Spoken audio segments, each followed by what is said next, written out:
Nagpaalala naman ang Kagawaran ng Edukasyon na DepEd Region 2 sa mga guro, paaralan at mga magulang na gawing simple ang moving up ceremony o commencement exercises para sa pagtatapos ng taong panuruan 2025 to 2026.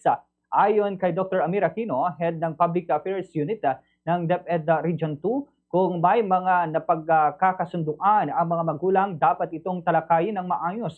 Anumang halaga ay hindi dapat sapilitan at dapat manatiling voluntaryo. Gate niya, dapat matiyak na ang gastusin na hindi kayang bayaran ay hindi magiging hadlang sa proseso ng pagkuha ng dokumentong kinakailangan ng mag-aaral. Nilinaw din niya na sa lahat ng bayarin sa ilalim ng DepEd, hindi kasali ang TOGA. Anumang gastusin para sa commencement activity ay pinagpapasyaan ng Parent Teachers Association o PTA, subalit dapat itong mapagdesisyonan kasama ang lahat ng mga magulang. Matatandaan na ang no collection policy ay pinagtitibay ng Department o DepEd Memorandum Number 41 Series of 2024 na muling nagpapaalala sa lahat ng pampubliko at pribadong paaralan na mahigpit na ipinagbabawal ang anumang sapilitang bayarin para sa graduation at moving up ceremonies.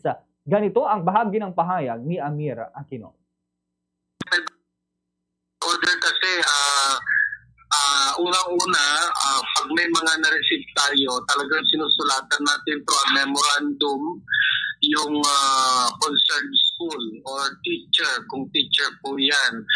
Depende pa kung yan ay nakapasok sa complaint via the 8888 or Public Assessment Action Center.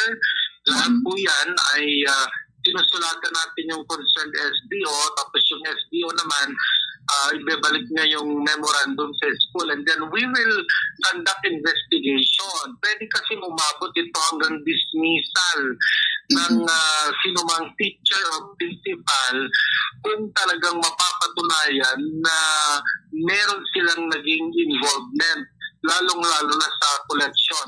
Mahigpit kasi na pinagbabawal ang pangungulekta on the part of the teacher. Wala silang hahawakang collection. If these are PTA initiated, anyway, may mga officers yung PTA, sila lang.